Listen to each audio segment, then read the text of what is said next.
Are you going to expel us from the property? Now that you are our landlady?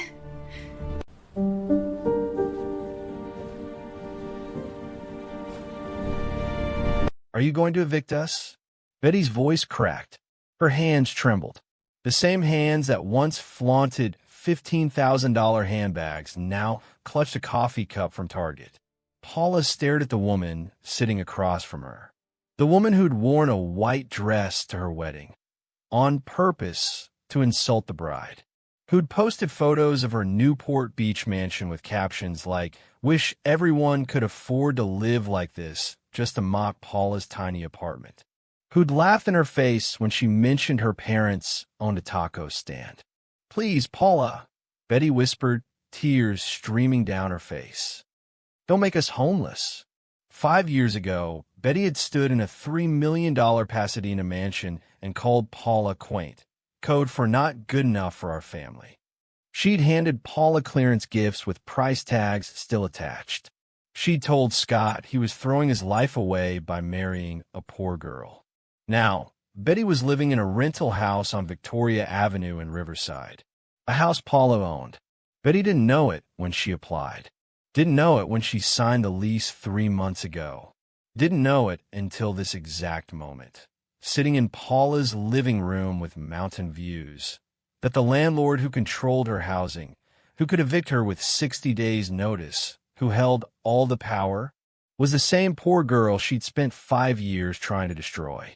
Martha, Scott's mother, the queen of condescension, was in the same situation, living in a cottage downtown, also owned by Paula, also completely unaware until today.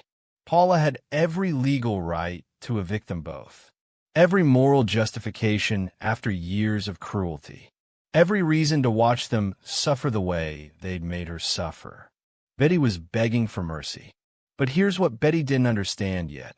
Paula wasn't the same person she'd been 5 years ago, and the choice she was about to make would prove that poverty doesn't define character, but cruelty does. This is the story of how a girl who shopped at Target thrift shop became the landlord to her toxic in-laws, and what happened when kindness met the ultimate test. Drop a comment telling us where you're watching from, and subscribe, because what Paula does next will change how you think about revenge forever. But to understand why this moment matters, why Betty is terrified and Paula holds all the cards, we need to go back. Back to the day Paula first walked into that Pasadena mansion. Back to when she still believed that kindness and hard work would be enough to earn their respect. Back to the beginning of 5 years of systematic cruelty. Paula was 23 years old the first time she stood in front of Martha Creighton's estate. The mansion rose like a monument to old California money. White columns, manicured lawns that cost more to maintain than Paula's parents earned in 3 months, and an iron gate that seemed designed to keep people like her out. She'd worn her best dress, navy blue from Target, $29 on sale. She'd saved for 2 months to buy it. Her shoes were from Payless, polished until they almost looked expensive. Almost. Scott squeezed her hand as they walked up the driveway. "She's going to love you," he said, but his voice carried doubt. Paula should have heard that doubt, should have understood what it meant. Martha Creighton appeared in the doorway like she was granting an audience. Silk blouse, probably $500. Pearl necklace, family heirloom, Scott had mentioned, worth more than a car. Her silver hair was perfectly styled, her makeup flawless, and her eyes traveled down Paula's body like a scanner looking for defects. From her face to her Target dress to her Payless shoes and back up again. The entire appraisal took maybe 5 seconds. It felt like an eternity. "So this is the girl you've been telling us about. Not nice to meet you. Not welcome. Not even hello. Just, so this is the girl." Then came the word that would echo in Paula's mind for 5 years. How quaint. Paula's smile didn't falter, but something inside her chest tightened. She'd heard that tone before, from wealthy customers at the restaurant where her parents worked, from people who looked at service workers like they were invisible. She extended her hand. "Mrs. Creighton, it's so nice to finally meet you. Scott's told me so much about." Martha looked at Paula's extended hand like it might be contaminated. Then, after a pause, just long enough to be insulting, she took it with 2 fingers, like picking up something dirty. "Please come in. I suppose we should get this over with." Get this over with. Like meeting her son's girlfriend was a chore. Inside, the mansion was a cathedral to wealth. Original oil paintings lined the walls, not Prince originals. The chandelier in the entryway probably cost more than Paula's childhood home. The marble floors reflected light like ice. And there, lounging on a cream-colored sofa that definitely cost more than Paula's car, was Betty Ashby, Scott's sister, 28 years old, married to a tech executive, living in Newport Beach, had never worked a day in her life. She didn't even look up from her phone when they entered. "Betty," Scott said. "This is Paula." Betty glanced up. Her eyes did the same scan her mother had done, face, dress, shoes, back to face. Then she smiled, but it wasn't a kind smile. "Oh my God, Scott," Betty said, drawing out each word. "You didn't tell me she was so authentic." The pause before authentic lasted just long enough to make it an insult. Martha gestured to chairs. "Please sit. I'll have Maria bring refreshments." Maria, the housekeeper, a Latino woman in a uniform who appeared with a tray of tea and pastries, made eye contact with no one and disappeared like a ghost.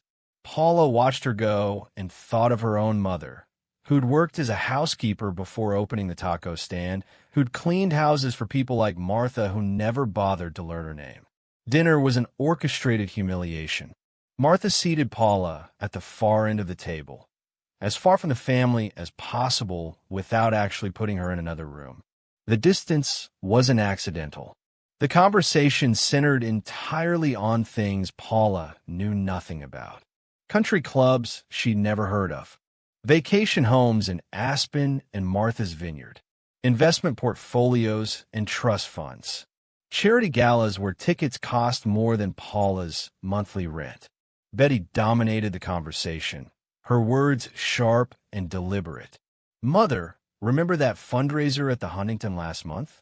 The one where tickets were $5,000 per person? We saw the Richardsons there. Their daughter just got engaged to a petroleum executive. The ring was easily 6 carats. She said 6 carats while looking directly at Paula's bare ring finger. "Oh, and Scott," Betty continued, scrolling through her phone, "you have to see the photos from our Napa trip. We stayed at this incredible resort, $1,800 a night. The wine cellar alone had bottles worth more than most people's cars." Most people's cars. While looking at Paula, the message was clear: you are most people. We are not. Then came the question that would define everything. "So Paula," Betty said, setting down her wine glass. "Crystal, of course, probably antique. Scott mentioned your parents are in business?" Paula straightened, proud despite everything. "Yes, they own a small business in Riverside, a taco stand near the historic Mission Inn. They built it from nothing, and—" Betty's laugh cut her off. Not a polite chuckle. A full, theatrical laugh. "A taco stand?" Betty repeated, like Paula had said her parents were circus performers. "Oh my God, that's adorable. Wait, do they own the actual stand, or do they just work there?" Paula's jaw tightened. "They own it. They've owned it for 15 years. They're very proud of." "So you're technically from a business-owning family," Betty interrupted, air quoting business owning with her manicured fingers. "Just a very, very small business." Martha nodded along, dabbing her lips with a cloth napkin that probably cost more than Paula's dress. "Background is so important, don't you think? Where people come from, what they're accustomed to. Standards. Breeding," Betty added, taking another sip of wine. "Like Paula was livestock." Scott's knuckles were white around his fork. "That's enough," he said quietly. "We're just being honest, darling," Martha said, not looking at him. Honesty is important in families. And if Paula is going to be part of this family, she said it like the idea physically pained her, then she needs to understand our standards. Your standards? Paula said, her voice steady despite the rage building in her chest. What standards are those exactly? Martha smiled coldly. The standards that built this house, that created opportunities for our children, that separate families of quality from everyone else. Paula was everyone else.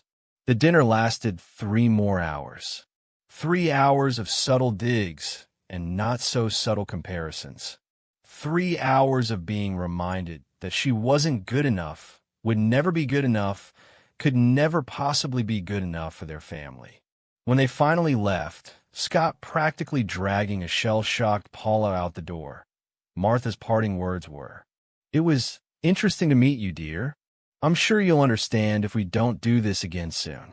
These things can be so uncomfortable when there's such a disparity." Scott drove in silence for 10 minutes before Paula finally spoke. "They hate me. They don't know you," Scott said, his voice tight with anger and shame. "They don't want to know me," Paula corrected. "They took one look at my clothes and decided I was worthless. They heard taco stand and decided I was beneath them. Your mother called me quaint, Scott. Your sister called me authentic like it was a disease." "I'm so sorry," Scott whispered. "They were horrible to you. Absolutely horrible." Paula turned to look at him, and Scott saw something in her eyes he'd never seen before. Not tears, not defeat, determination. Cold, focused, unshakable determination. "They think poverty makes me less than them," Paula said quietly. "They think shopping at Target means I'm inferior. They think my parents' taco stand is something to be ashamed of." "Paula, let me finish." Her voice was calm, but underneath it was steel. "They're wrong. About all of it. And I'm going to prove it. Not to them. I don't care what they think. But to myself. I'm going to build something they can't dismiss. Something they can't laugh at. Something they can't call quaint." Scott reached for her hand. "You don't have to prove anything to anyone." "I know," Paula said. "That's exactly why I'm going to do it." She stared out the window at the lights of Riverside appearing on the horizon. Her city, her home, where her parents had built a life through 16-hour days and sheer determination. In that moment, Paula made a decision that would change everything. She would educate herself, invest strategically, work harder than anyone around her, build wealth not for show, but for freedom. And she would do it with the same quiet dignity her parents had shown every day of her life. Martha and Betty had tried to make her feel small. They had no idea they'd just lit a fire that would burn for 5 years. 3 months after that disastrous dinner, Scott proposed. He did it at Mount Rubidoux at sunrise, with Riverside spread out below them and the San Bernardino Mountains catching the first light. The ring was modest. He'd saved for 6 months on his teacher's salary. But to Paula, it was perfect. "Yes," she said before he even finished asking. 1,000 times yes. They were happy. Genuinely, completely happy. Until they had to tell his family.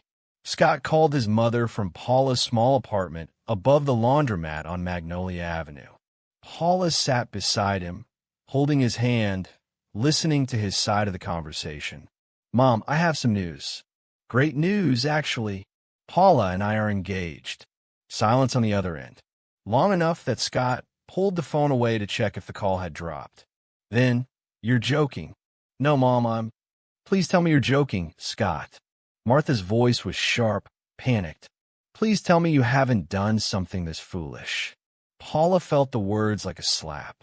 "It's not foolish," Scott said, his jaw tight. "I love her. We're getting married. You're throwing your life away." Martha's voice rose, loud enough that Paula could hear every word. "You come from quality, Scott. From a good family with standards and expectations. That girl, her name is Paula. That girl is going to drag you down her level. You'll end up in some cramped apartment, struggling to pay bills, working yourself to death for nothing. Is that what you want? Poverty? Struggle? A life of just getting by? Scott's voice dropped, dangerously quiet. Paula is the kindest, hardest working, most intelligent person I've ever met. If you can't see that, that's your problem, not mine.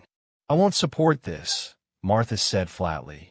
If you go through with this wedding, don't expect any help from me. Not financially, not emotionally, nothing. I will not watch my son ruin his life. The call ended. Scott sat in silence, staring at his phone, his face a mixture of anger and grief. Paula took his hand. We don't need her support, she said quietly. We have each other.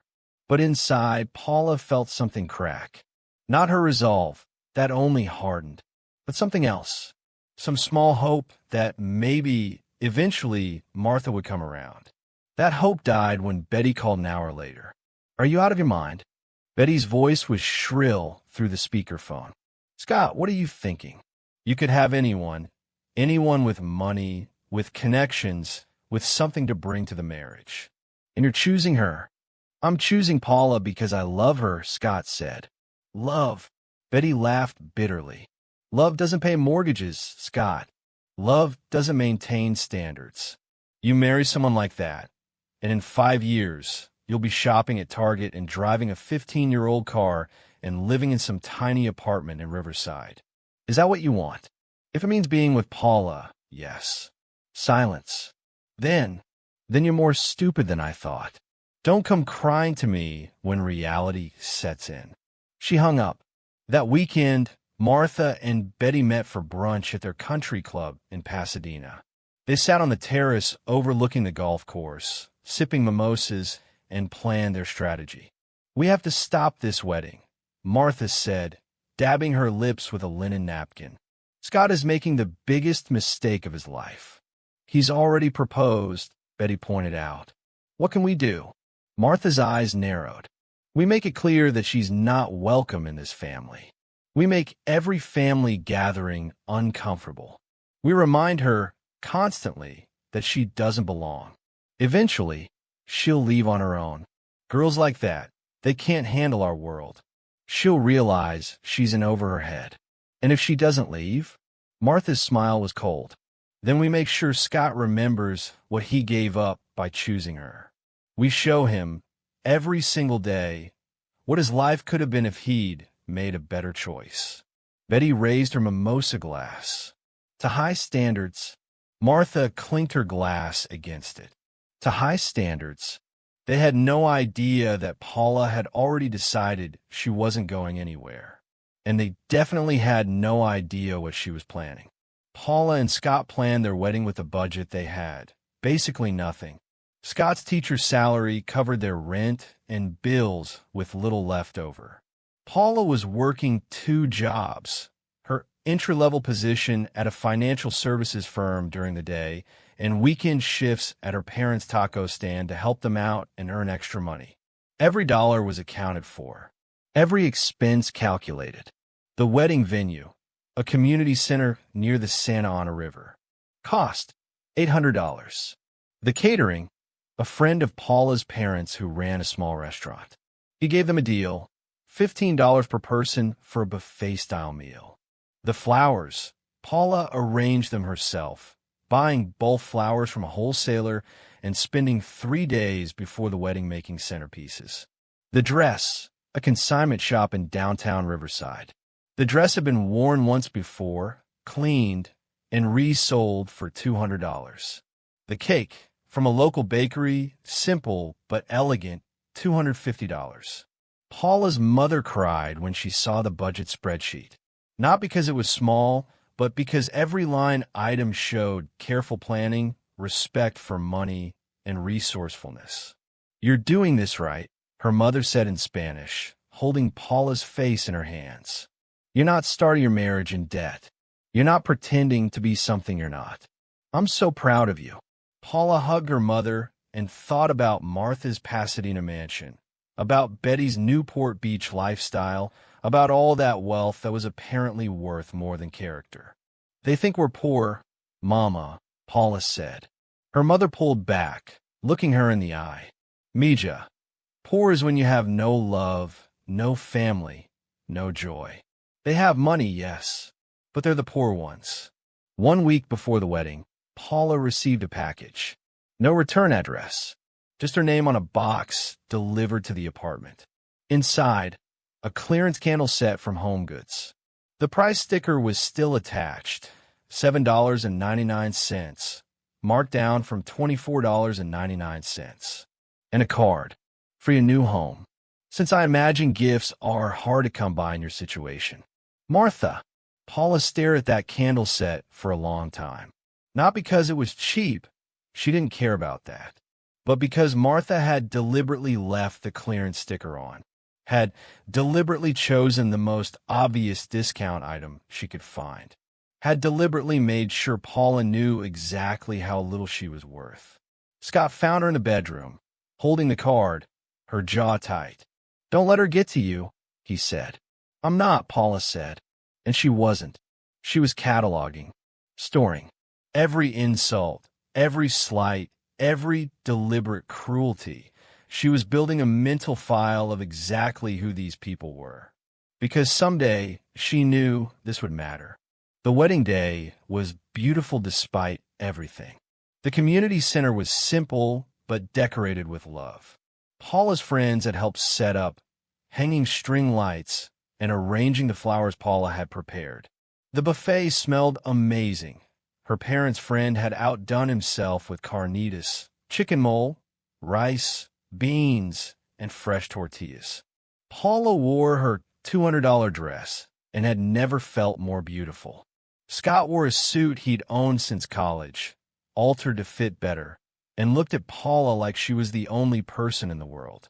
The ceremony was small, maybe 80 people, mostly Paula's extended family and Scott's friend from work. Martha had refused to contribute to the guest list, saying she didn't feel comfortable inviting people to such a modest affair. Paula's father walked her down the aisle, tears streaming down his weathered face. He'd worked every day for 30 years, so his daughter could have opportunities he never had. And now, watching her marry a good man who loved her for who she was, not what she had, he'd never been prouder. The ceremony was starting when Betty arrived. She was an hour late, and she was wearing white. Not ivory, not cream, not close enough to white that it might be an accident. Pure white. A white cocktail dress. White heels. White jewelry. Every single person in that room knew what it meant. Wearing white to someone else's wedding is one of the most disrespectful things you can do. It's a statement. This day isn't about the bride. It's about me. Paula saw her from the altar, saw that white dress, saw Betty's smirk as she walked in late, deliberately drawing attention, deliberately creating a distraction during the ceremony. Scott saw it too. His face went red with anger. But Paula squeezed his hand and whispered, "It's okay. Let her be petty. This day is ours, not hers." The ceremony continued. But everyone noticed. Everyone whispered. Everyone knew exactly what Betty had done. The reception was when the real cruelty began. Martha arrived fashionably late. Her words surveyed the community center with barely concealed disgust and immediately started making comments. "Well, it's cozy," she said to one of Scott's colleagues, loud enough for Paula to hear. Very community-focused. "Though I must say, I'm used to weddings at the country club. This is quite different." Betty was worse. She spent the entire reception at a table in the corner with Martha, the two of them in their designer outfits.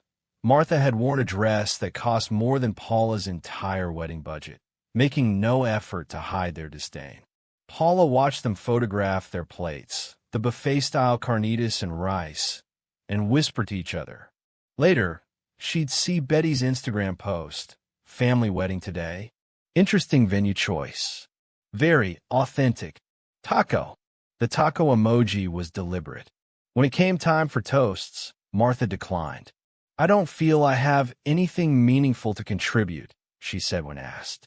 The father of the bride, Paula's father, whose English was accented but whose love was unmistakable, gave a toast about hard work, dignity, and the power of loving someone for who they are. He spoke about watching Paula grow up helping at the taco stand, studying late into the night, working 2 jobs to save money, and never once complaining. "My daughter," he said, voice breaking, "she teach me that being rich is not about money. It's about who you love and who love you back. Scott, you're a rich man today because you marry woman with big heart." Half the room was crying. Martha and Betty were on their phones. During dinner, Paula overheard parts of their conversation. "Betty, I've seen nicer spreads at company picnics. Is this really all they could afford?" Martha, "I offered to help, obviously, but Paula insisted on doing it herself. Pride, I suppose, though I'm not sure what there is to be proud of." Betty, "Look at this centerpiece. Are these carnations? Who uses carnations anymore?" Martha, "People who shop at supermarkets, apparently." They laughed together, bonded by their superiority. Paula saw all of it, heard most of it, and stored every single word in the back of her mind. Later, much later, when people would ask her how she stayed motivated during the hardest years of building her business, Paula would think back to this moment, to watching 2 wealthy women mock her wedding, her family, her life, and deciding that their opinions meant absolutely nothing. Because here's what Martha and Betty didn't understand. Paula's wedding cost less than Martha's monthly country club dues. But everyone there was happy, genuinely happy. They were celebrating love, not displaying wealth. Paula's dress cost $200, but she felt beautiful because Scott looked at her like she was priceless. Paula's father gave a toast in broken English, but his words came from a heart, and they meant more than any polished speech from Martha ever could. Martha and Betty measured everything by cost. Paula measured everything by value. And that difference, that fundamental difference in how they saw the world, would determine everything that came next. As Paula and Scott left their reception, rice, not even birdseed, they couldn't afford the eco-friendly option, raining down on them, Paula looked back at the community center. She saw her parents hugging friends, laughing, crying happy tears. She saw Scott's teaching colleagues dancing, celebrating, and genuinely enjoying themselves. And she saw Martha and Betty leaving early. Martha's final words to Scott as she headed to her luxury sedan. "Well, that was exactly what I expected. I hope you're happy with your choice, darling." Scott was happy, and Paula was determined. The wedding was over. The insults had been delivered. The lines had been drawn. Now came the hard part, building a life while being constantly reminded by Martha and Betty that it would never be good enough. But what they didn't know, what they couldn't possibly know, was that Paula had already started planning. The night after the wedding, while most newlyweds were on their honeymoon, Paula and Scott couldn't afford one. Paula sat at their kitchen table with a notebook. At the top of the first page, she wrote, "5-year plan." Martha and Betty thought poverty was Paula's permanent condition. They had no idea it was just her starting point. The cruelty didn't end with the wedding. It was just beginning. For the next 2 years, every holiday, every family gathering, every forced interaction with Martha and Betty became another lesson in how people with money could use it as a weapon. Martha hosted at her Pasadena estate. She'd invited them with clear reluctance. "I suppose you should come. It is a family holiday, after all." Paula and Scott arrived with a homemade pumpkin pie. Paula had stayed up late the night before making it from scratch because they couldn't afford a nice hostess gift. Martha took the pie, glanced at it, and handed it immediately to her housekeeper. "Put this in the kitchen, Maria. We won't be needing it for dessert. I've already ordered from that lovely French bakery in Los Angeles. But perhaps the staff can eat it later." The pie never made it to the table. Later, during dinner, Martha presented gifts. For Scott, a Rolex watch. "Every professional man needs a quality timepiece," she said. For Paula, a gift card Target, $25. I figured you'd appreciate something practical, Martha said with a smile. Since you're so familiar with the store, everyone at the table saw it. Everyone understood the message. You are worth $25 to me. My son is worth $10,000. Betty hosted at her Newport Beach mansion. She'd posted about it on Instagram for weeks, getting the guest house ready for the holidays. So excited to host Christmas this year. Christmas tree sparkles. When Paula and Scott arrived, Betty gave them a tour. A detailed, deliberate, cruel tour. This is the master suite. 3,000 square feet just for the bedroom and bathroom. The shower has 8 shower heads. Can you imagine? And look at this view. She threw open the curtains to reveal the Pacific Ocean. We paid $4.2 million for this house. Worth every penny. She walked them through the wine cellar. Clayton just bought this bottle at auction. $35,000. We're saving it for a special occasion. Through the garage. My Mercedes, Clayton's Porsche, and that's our beach car. Just a Tesla, nothing fancy. Through the closet. This is my handbag collection. That Birkin was $80,000. That one was $65,000. Oh, and those are my everyday bags. Chanel, Louis Vuitton, Probably $20,000, $30,000 each. Every room, every possession, every detail came with a price tag. And Paula, who'd driven there in their 12-year-old Honda Civic, who was wearing a sweater from Target, who was living in a 900-square-foot apartment in Corona, Paula was supposed to feel small. The gifts that Christmas told the whole story. For Scott, designer clothes from Nordstrom, easily $2,000 worth. For Paula, a clearance set of kitchen towels from HomeGoods. The price tag was still attached, $8.99, marked down from $24.99. I noticed your apartment could use some sprucing up, Betty said with a smile that didn't reach her eyes. These are practical. I thought that would matter to you. Clayton, Betty's husband, looked uncomfortable.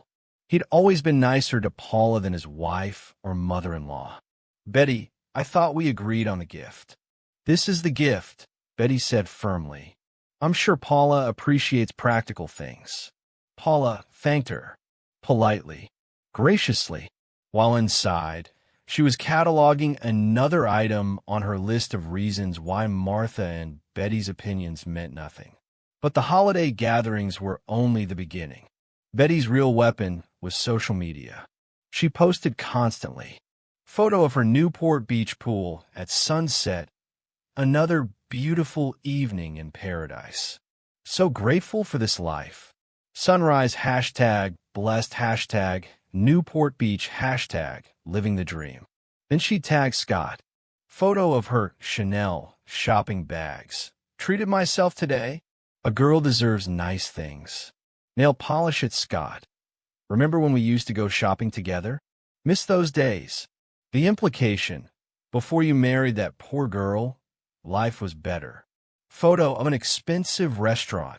Date night at Mastro's. The lobster here is incredible. $200 per person, but so worth it. Some things you just can't put a price on. Sparkles. Then tag Scott with, you and Paula should try it sometime. Oh wait, I guess it's not really in the budget, is it? Grinning face with sweat. Every post was a reminder. Every tag was a dig. Every comment was designed to make Paula feel inadequate. Martha threw Scott a birthday party at her country club.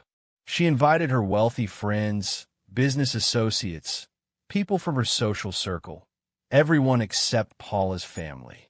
I didn't think they'd be comfortable, Martha explained when Scott asked why Paula's parents weren't invited. The country club has a certain atmosphere, a certain expectation of behavior. I wouldn't want them to feel out of place. Translation, they're not good enough for my country club. At the party, Martha stood up to toast her son. To Scott, who could have done anything with his life, who came from a good family with standards and opportunities, who chose to become a teacher, which is admirable, if modest, and who chose to marry. She paused, looking at Paula for love rather than practicality. I hope he never regrets choosing passion over common sense. The room was silent. Everyone understood what she meant. Your wife was a mistake. Then came the gift. Scott, darling, I bought you a complete new wardrobe. Because someone in this family needs to maintain standards. Lord knows you're not getting designer clothes from any other source. She said it while looking directly at Paula. Paula sat there in her Target dress, with her Payless shoes, and watched her mother-in-law spend $5,000 on clothes for Scott while publicly humiliating his wife. And Paula thought, 2 years down, 3 to go, because by then, Paula had a plan, and she was sticking to it. What Martha and Betty didn't know, what they couldn't possibly know because they never bothered to look beyond Paula's discount clothes and old car, was that Paula was working on something. Every night after her day job at the financial services firm, Paula studied financial planning courses, real estate investment strategies, market analysis, tax codes, property valuation, neighborhood revitalization patterns. She read every book the library had on wealth building. She took online courses from real estate investors. She studied successful property developers, learning their strategies, understanding their mistakes. While Betty was posting about her shopping trips, Paula was analyzing Riverside's real estate market. While Martha was hosting country club luncheons, Paula was identifying undervalued properties in emerging neighborhoods. While they were mocking her poverty, Paula was learning how to escape it. Scott would come home from teaching to find Paula at their tiny dining table, surrounded by notebooks, spreadsheets, property listings, and market reports. "What are you doing?" he'd ask. "Learning," Paula would say. "Learning how money actually works." Because that was the difference between Paula and Martha and Betty. They had money. Paula was learning wealth. Money can be spent, lost, squandered. Wealth is knowledge, strategy, discipline, things that can't be taken away. Paula was building something they couldn't see, something they wouldn't understand even if they could see it. She was building her freedom. By the 3rd year of their marriage, Paula and Scott had moved into a small duplex in Riverside. They'd bought it with every penny they'd saved. Down payment so small the bank almost didn't approve the loan. It was a rundown property near the Fox Theater in a neighborhood that was rough around the edges. But Paula had done her research. The city was investing in downtown revitalization. The Fox Theater renovation was bringing new life to the area. Property values were about to climb. She'd bought it for $70,000. Fixed it up herself. Painting, minor repairs, landscaping. Rented out 1 unit. Lived in the other with Scott. They were building equity, building wealth, building something. But to Martha and Betty, they were just living in a duplex in a bad neighborhood. That Thanksgiving, Martha made sure everyone knew it. "So you're living in a rental now?" Martha asked, deliberately getting it wrong. "We own it," Scott corrected. "It's an investment property." "Oh," Martha said, in a tone that implied how sad. "A duplex. In Riverside. Well, everyone has to start somewhere, I suppose. Even if it's a rather humble start." Betty pulled out her phone. "Want to see my house? We just had the kitchen redone. Italian marble countertops. Custom cabinets. The contractor said it's worth more than most people's homes." She showed photo after photo. Then, deliberately, "How big is your place, Paula?" "Like 1,000 square feet. 900, Paula said calmly. Betty's eyes widened in mock sympathy. "Oh, sweetie, 900 square feet. My closet is bigger than that." It was true. Betty's closet was 1,100 square feet. But, Betty continued, her voice dripping with false concern, "I guess when you're on a teacher's salary and, well, whatever Paula makes at her little job, you have to make sacrifices.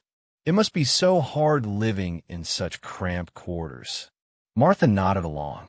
"Betty, don't be cruel. I'm sure Paula is used to small spaces. Her parents owned that taco stand. I imagine the workspace there was quite compact." They laughed together. Not openly mocking laughs, but polite, tinkling laughs that were somehow worse. Paula cut her turkey and said nothing. Scott's fork clattered onto his plate. That's enough. Both of you. What? Martha said innocently. We're just making conversation. You're being deliberately cruel, Scott said, his voice tight. You've been cruel to Paula since the day I introduced her to you.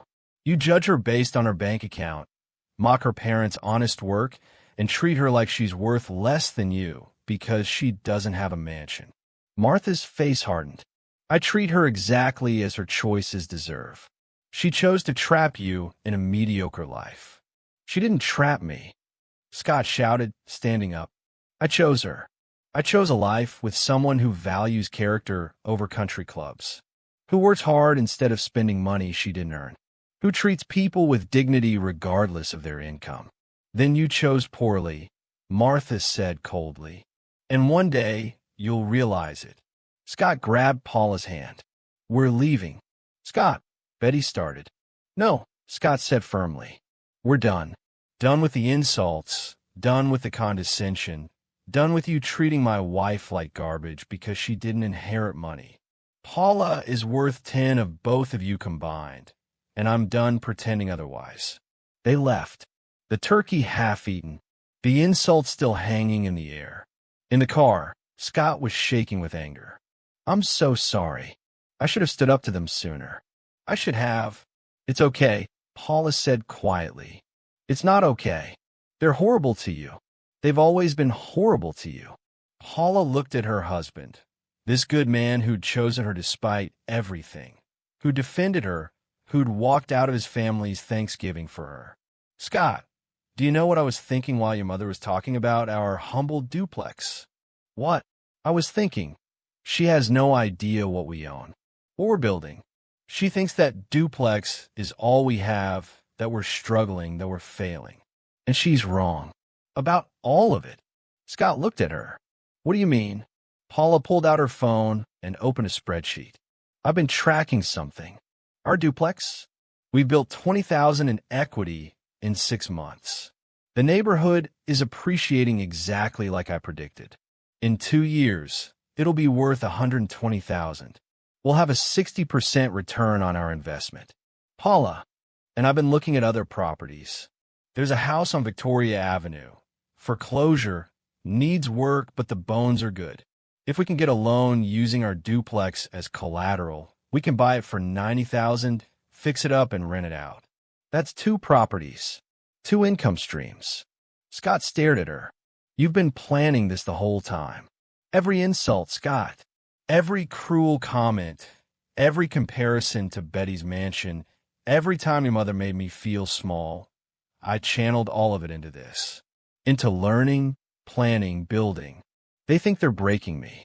They have no idea they're fueling me. That night, after Scott went to bed, Paula stayed up. She pulled out a notebook, one she'd been keeping for 3 years. In it, written in neat columns, was every insult, every cruel comment, every deliberate humiliation. Quaint, first meeting. Authentic, first meeting. Taco stand mockery, first dinner. $7.99 clearance candles, wedding gift. White dress to wedding Betty. Modest affair comment. Martha Ree, wedding. $25 Target gift card, first Thanksgiving. $8.99 kitchen towels, first Christmas. Not comfortable at country club, parents excluded. Choosing passion over common sense. Birthday toast.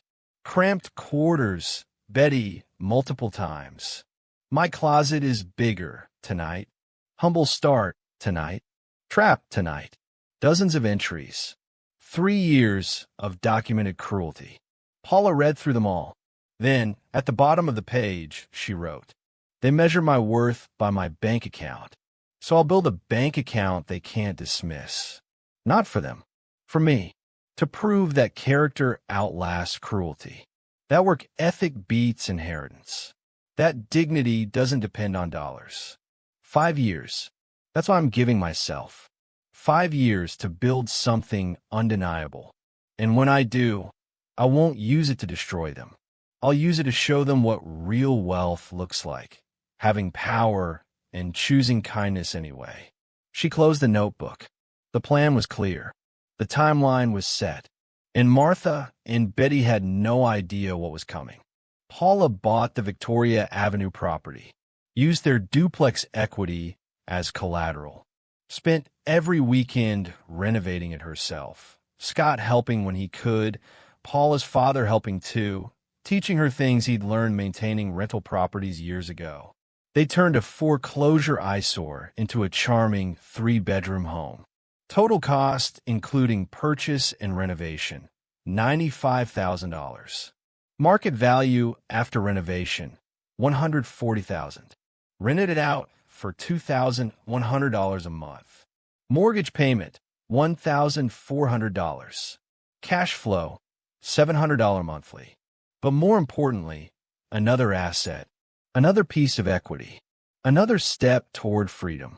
Martha and Betty never knew. They never asked about Paula's work, never inquired about their lives beyond superficial mockery.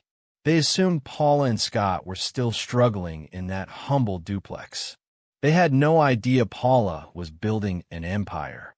Property 3, a small house near downtown Riverside's Arts District. Bought for $85,000, renovated for $15,000, rented for $1,800 monthly. Property 4, another duplex, better neighborhood, both units rented. Bought for $120,000. Cash flow, $900 monthly combined. Property 5, a commercial space she converted to residential lofts. Risky, but Paula had studied the market. Downtown was coming back. Young professionals wanted urban living. She was right. Both lofts rented immediately. At her day job, Paula had been promoted twice. She was now a senior analyst, making decent money, respected by her colleagues. Her boss, Linda Torres, had become a mentor, teaching Paula the intricacies of property investment, tax strategies, and portfolio management.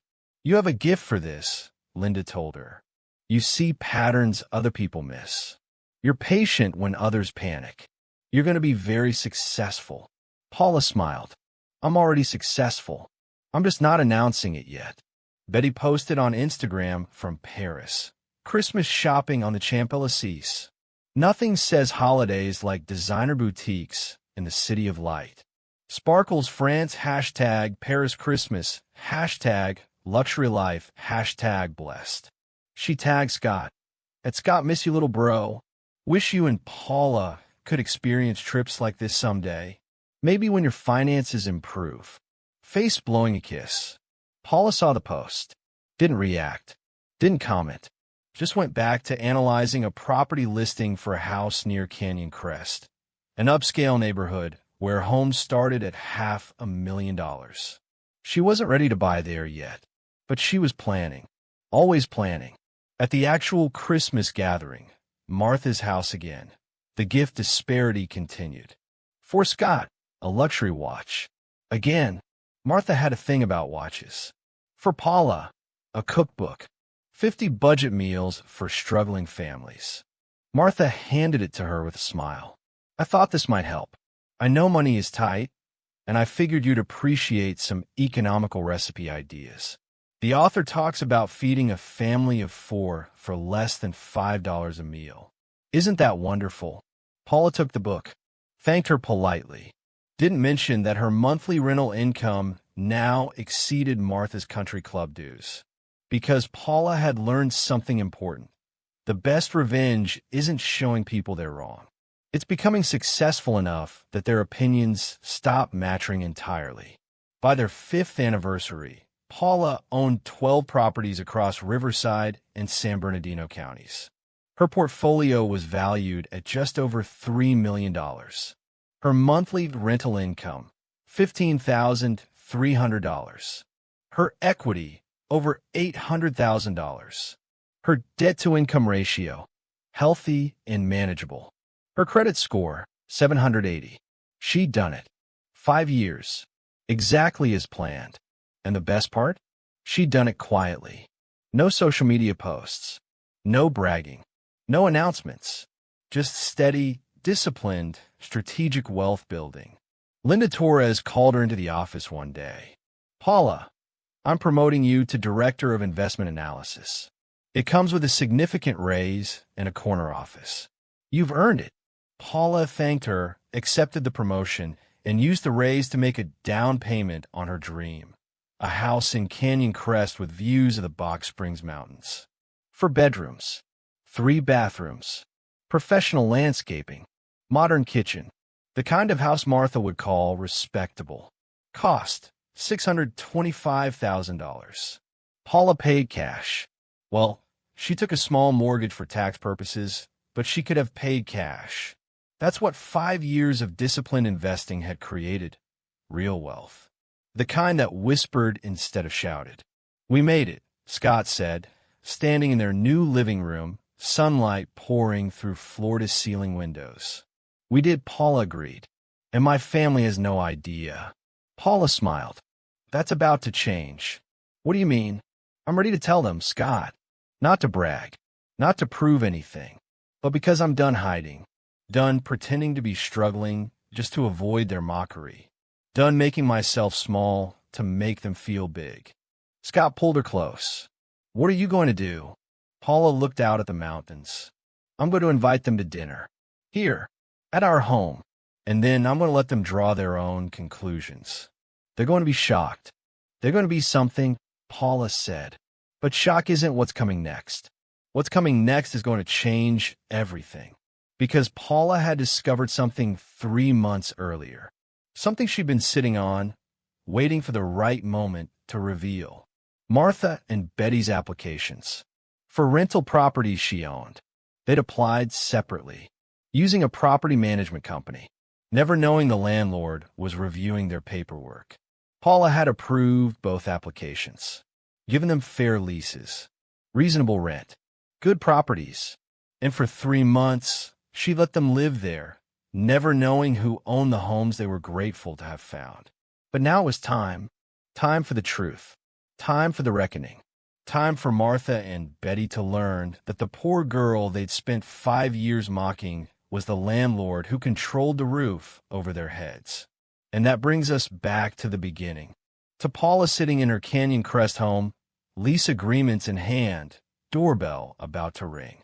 To Betty and Martha showing up for a family dinner, about to discover that everything they thought they knew about Paula was wrong. To the moment when poverty and wealth, cruelty and kindness, past and present would collide in a way none of them could have predicted. Paula stood up from the couch, smoothing her simple dress, still not designer, never designer, because that's not who she was. She walked to the door, took a breath, and opened it. Martha and Betty stood there, both looking uncomfortable, both dressed carefully for what they assumed would be another modest gathering where they could feel superior. Then they saw the house behind Paula, the high ceilings, the mountain views, the obvious expense. What? Betty started. Come in, Paula said warmly. We have so much to talk about. She had no idea yet that the conversation she was about to have would change all 4 of them forever. That the choice she was about to make would define not just her relationship with her in-laws, but the kind of person she'd become. That mercy and revenge, kindness and cruelty, poverty and wealth were about to collide in ways that would test everything she believed about justice. The door was open. The truth was waiting. And the real story was just beginning. In continuation, Betty will ask the question that changes everything. Martha will break down when she realizes what she's lost. And Paula will make a choice that proves poverty never defined her, but how she treats people with less power will define her forever. Stay with us, because what happens next will make you rethink everything you thought you knew about revenge. The revelation hung in the air like smoke. In the living room, Martha and Scott were talking, Scott oblivious to the conversation happening in the kitchen, Martha beginning to piece together why Betty had suddenly gone pale and needed to talk to Paula privately. Betty wiped her eyes with a paper napkin, trying to compose herself. I don't understand. After everything we said to you, everything we did, why would you approve our applications? Why would you show us mercy? Paula stood and returned to the dishes, her hands moving through warm, soapy water in motions that had become meditative. Do you want the truth? The real truth? Please, Betty whispered, because being cruel to you wouldn't make me happy. It wouldn't undo the pain you caused me.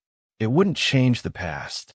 All it would do is turn me into the kind of person I spent 5 years proving I wasn't. Paula rinsed a plate and set it in the drying rack. You and Martha judged me based on my bank account. You decided that poverty made me worthless, that shopping at Target made me inferior, that my parents' taco stand made me someone to mock. I know, Betty said, her voice breaking. God, Paula, I know. And I'm so ashamed. You should be, Paula said, not unkindly. But shame without change is useless. So let me ask you something, Betty. What did you learn from losing everything? Betty thought about it, really thought about it. She remembered the foreclosure notice, the humiliation of packing up her Newport Beach mansion, the terror of wondering where she'd live. She remembered applying for jobs with no experience, no skills beyond spending money.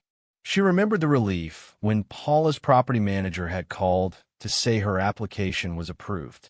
I learned that money doesn't make you valuable, Betty said quietly. It just makes you comfortable. And when it's gone, if you've built your whole identity on it, you're left with nothing.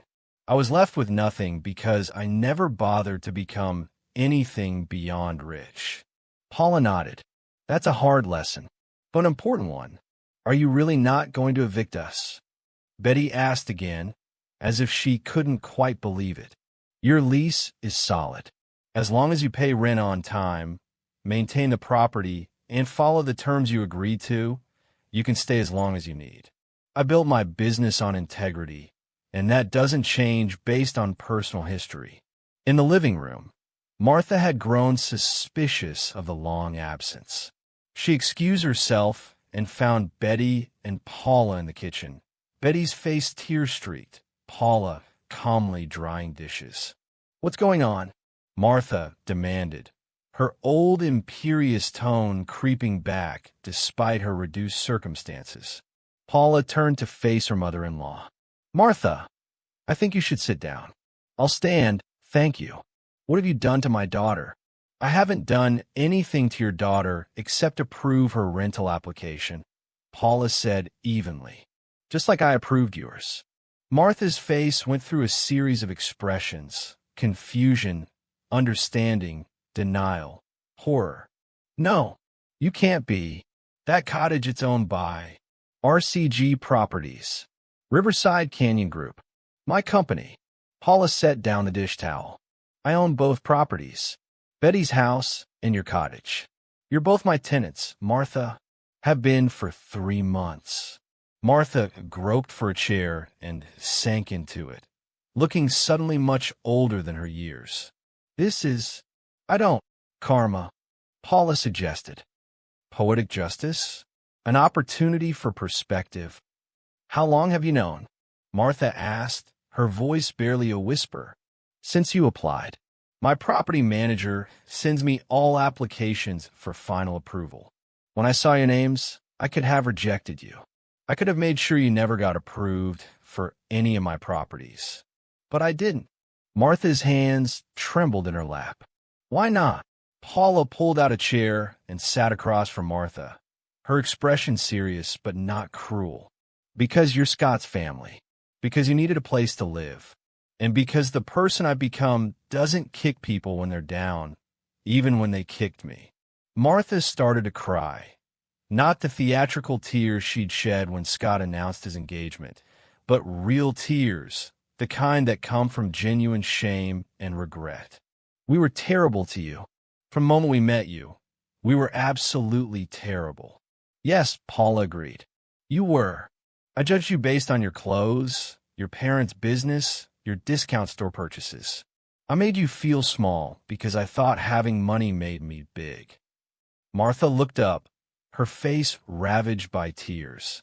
And now you own the roof over my head, and you're showing me more grace than I ever showed you.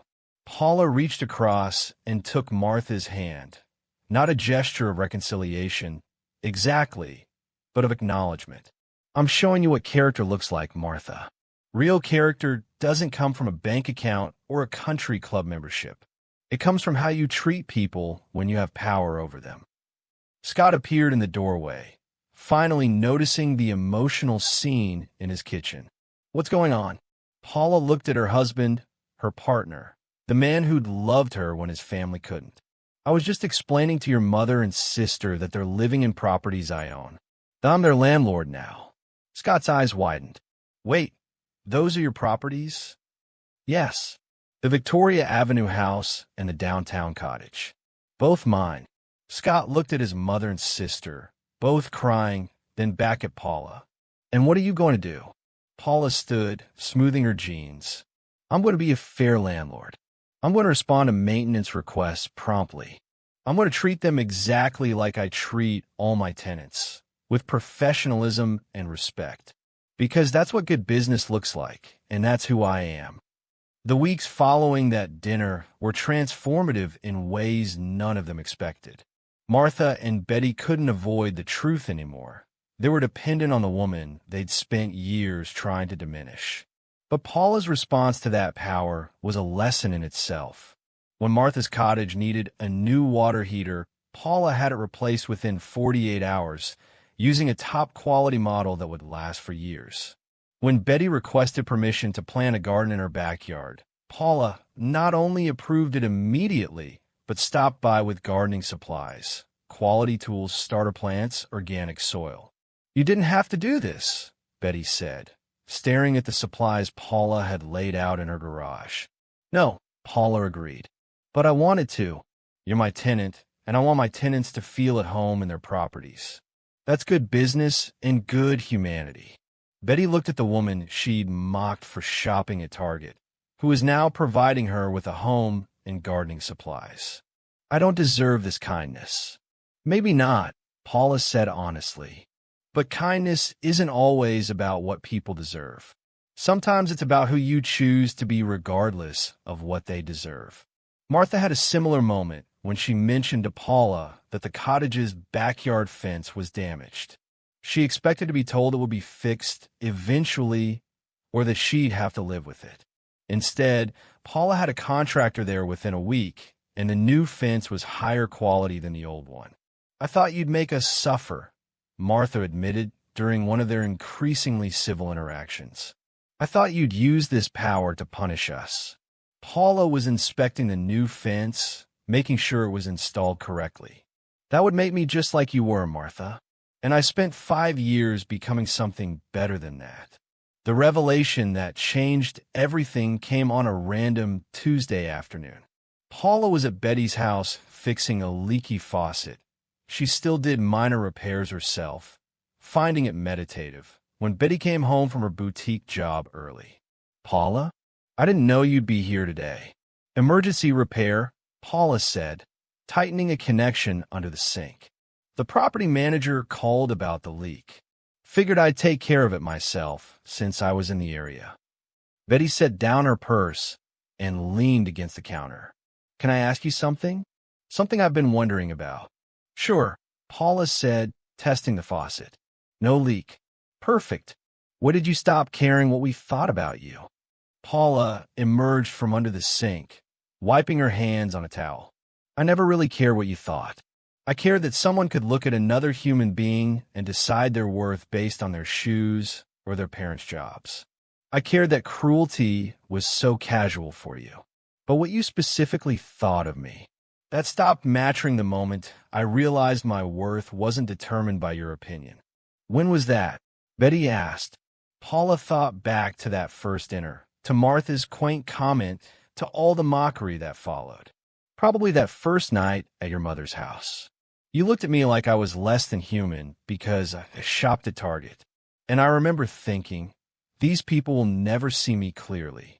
So I stopped trying to make them see me and focused on seeing myself clearly instead. Betty sank onto a kitchen chair. I wasted so much time being cruel. And for what? To feel superior? It didn't even make me happy. I was miserable in that Newport Beach mansion, constantly comparing myself to other people, always trying to prove I was better than someone. And now, Paula asked, now I work at a boutique for $12 an hour. I live in a rental house that costs a fraction of what my mortgage used to be, and I'm happier. Not happy about how I got here, but happier than I was. Betty looked up at Paula. Is that crazy? No, Paula said, packing up her tools. That's growth. Real happiness doesn't come from having more than other people. It comes from building a life that feels authentic and treating people well. A few days later, Martha asked Paula to coffee. They met at a cafe near the Mission Inn, the same area where Paula's parents had run their taco stand for decades. I've been thinking, Martha said, stirring sugar into her latte, about what you said, about character showing up and how we treat people when we have power over them. And Paula asked, I had power for most of my life. Money, social status, family name. And I used all of it to make myself feel important by making other people feel small. Martha's voice broke slightly. My whole life was built on the wrong foundation, Paula, and I didn't realize it until the foundation crumbled. What would you do differently? Paula asked. If you could go back. Martha thought about it for a long moment. I'd see people, really see them. Not their clothes or their cars or their jobs, but them, their kindness, their work ethic, their dreams. I'd see you the way Scott saw you, as someone valuable and worthy of respect. That's a beautiful sentiment, Paula said. But you can't go back. You can only go forward. So what are you going to do with this lesson? Martha straightened her spine, that old aristocratic posture that was slowly being replaced by something more humble. I'm going to be better. I'm volunteering at the art museum now, working with kids from low-income families, trying to give them opportunities to experience culture and beauty regardless of their economic status. It's my small way of trying to undo some of the elitism I spent my whole life perpetuating.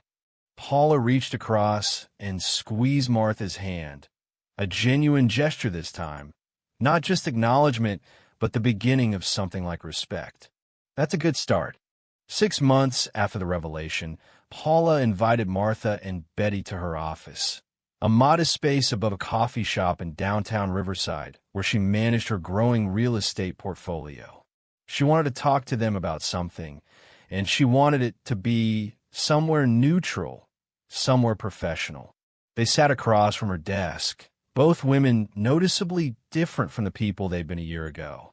Betty wore practical clothes now, her designer wardrobe long since sold. Martha's jewelry was minimal, her makeup understated. They looked like different people because they were becoming different people. I wanted to talk to you about your leases, Paula began. Both women tensed. This was it, the other shoe dropping, the punishment they'd been waiting for. Paula smiled slightly, recognizing their fear. Don't worry, I'm not evicting you. Actually, I want to offer you something. What? Betty asked carefully. Your leases are up for renewal in 3 months. I'd like to offer you both 5-year leases with fixed rent, no increases for the full term, if you're interested. Martha's eyes filled with tears. Why would you do that? Lock in rent for 5 years. You could raise it, charge us market rate. I could, Paula agreed. But I don't need to squeeze every dollar out of my tenants to be successful. I'm doing well. My portfolio is strong. And honestly, you've both been excellent tenants.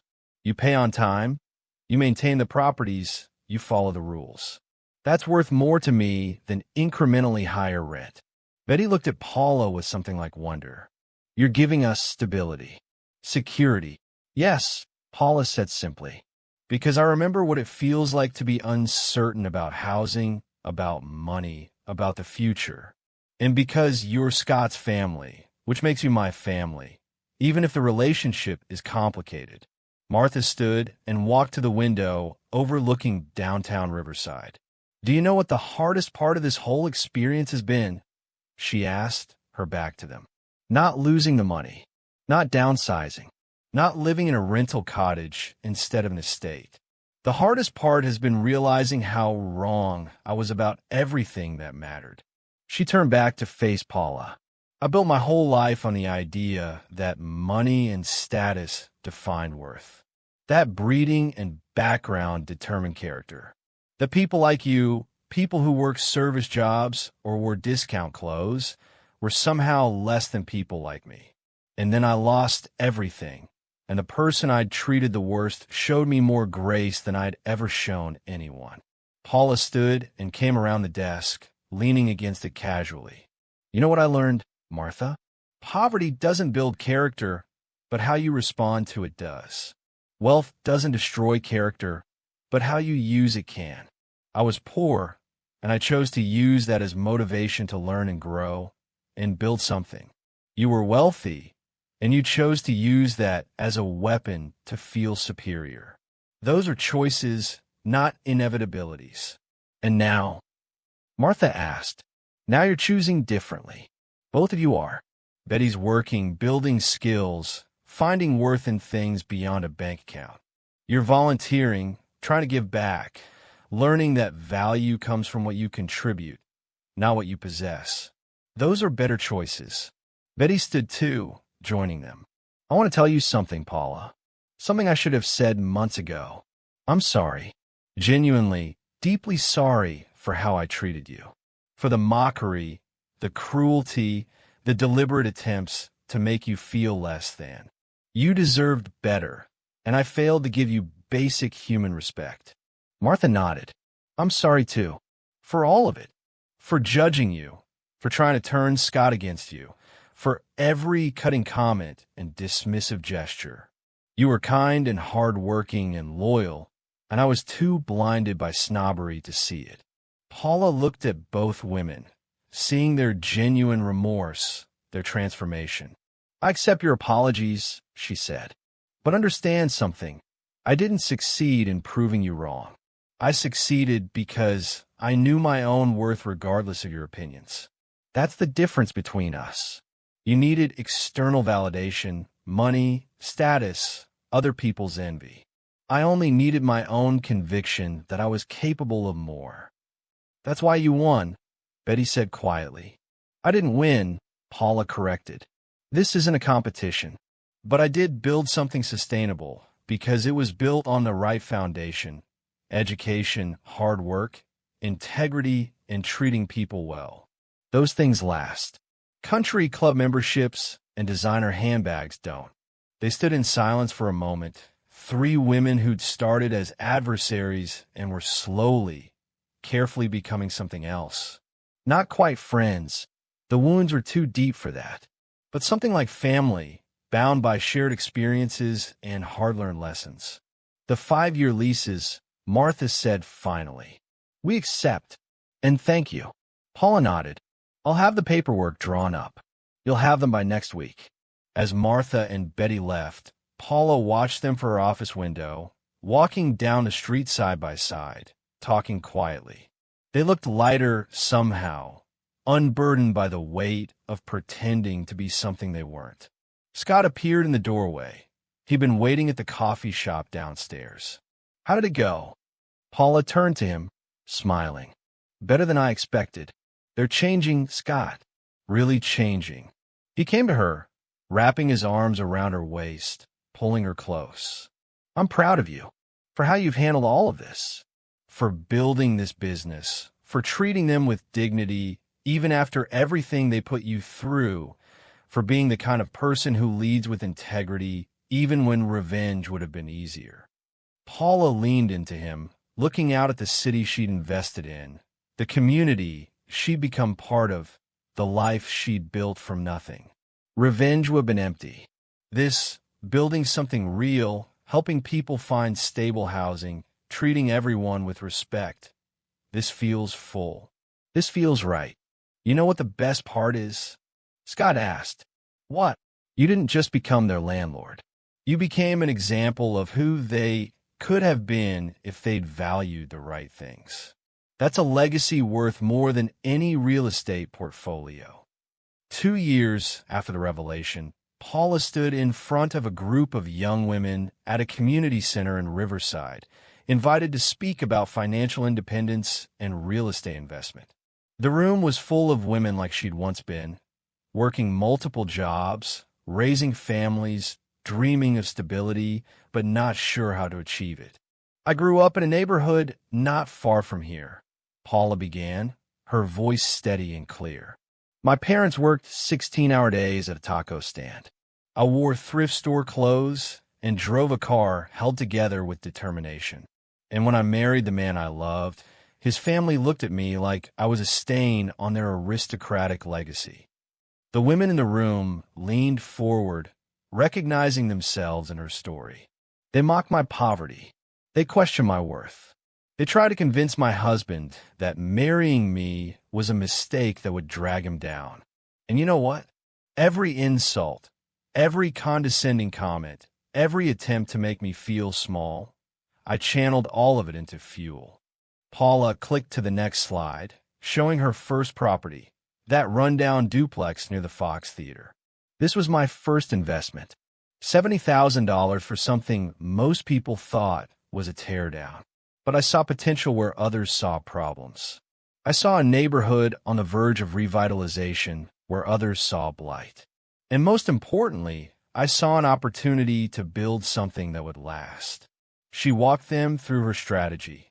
Education first, then strategic investment, meticulous property management, reinvestment of profits, and treating tenants with respect. The practical stuff, the numbers and processes, but also the mindset that made it possible. Here's what I want you to understand, Paula said, reaching her conclusion. Your circumstances don't define you. How people treat you doesn't determine your worth. Where you start isn't where you finish.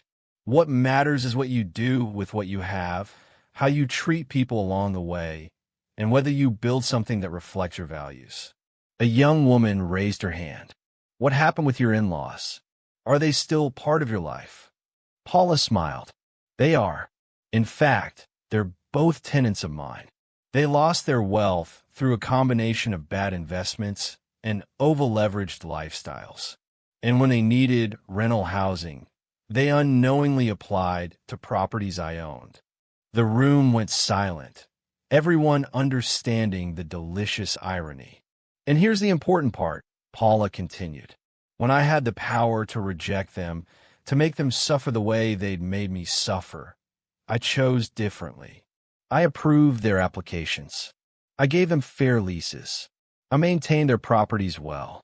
Because becoming successful wasn't about getting revenge. It was about becoming someone I could be proud of. Another hand went up. Do you regret being kind to them? After everything they did? Paula thought about it, really considered the question. No, because my integrity isn't dependent on how other people behave. If I'd been cruel to them, I would have become the kind of landlord I never wanted to be, the kind of person I'd spent 5 years proving I wasn't. My character is mine to maintain, regardless of what others deserve.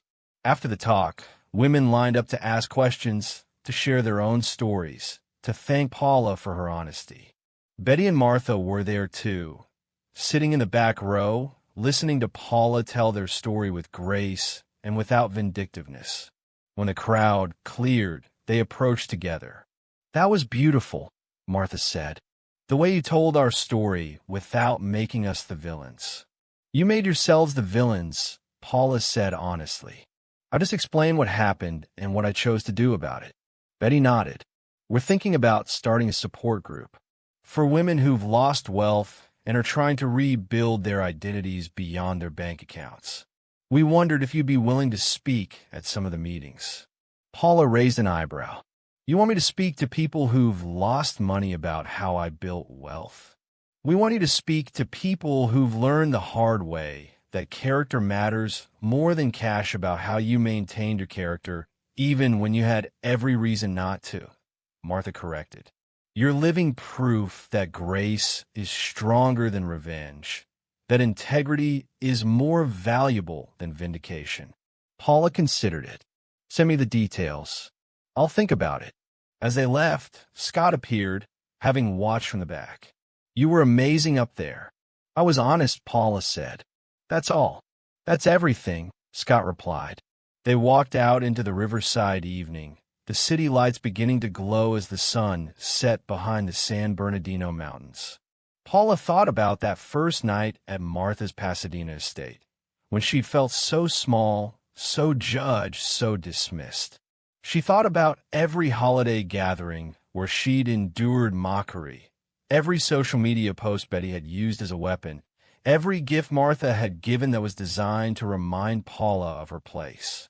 And she thought about this moment, standing beside the man who'd always seen her worth, having built a life that reflected her values, having chosen grace over cruelty when cruelty would have been so easy. Would you change anything? Scott asked, as if reading her mind. If you could go back, would you change how it all happened? Paula watched the sunset paint the sky in shades of gold and purple. No, she said finally, because every insult taught me that other people's opinions don't define me. Every act of cruelty reminded me to choose kindness. Every attempt to make me feel small made me more determined to build something big. I wouldn't change it because it made me who I am. And who are you? Scott asked, smiling because he already knew the answer. Paula smiled back. Someone who knows that poverty is temporary, kindness is permanent, and character is the only thing that really matters in the end. They walked to their car hand in hand, leaving the community center behind, but carrying forward the lessons that had brought them there. That worth isn't measured in mansions or country clubs, that success without integrity is just noise, and that the truest form of power is choosing grace when you have every right to choose revenge. The story of Paula Gomez, poor girl made good, toxic in-laws humbled, landlord showing mercy, would be told and retold. But the real story, the one that mattered most, was simpler. A woman knew her worth, built something real, and chose to be kind even when kindness wasn't deserved. That's not just a story about real estate or revenge or justice. That's a story about character. And character, unlike wealth, can never be lost because it's never dependent on external circumstances. It's the choice you make about who you'll be, regardless of how others treat you or what you have in your bank account. Paula Gomez chose well. And in the end, that choice made all the difference. Would you have made the same choice Paula did? Please share your thoughts in the comments below. And don't forget to subscribe for more stories that challenge us to be better, to choose grace over revenge, and to remember that who we are matters more than what we have. Your support helps us continue sharing powerful stories like Paula's, stories that remind us that character is the only currency that truly lasts.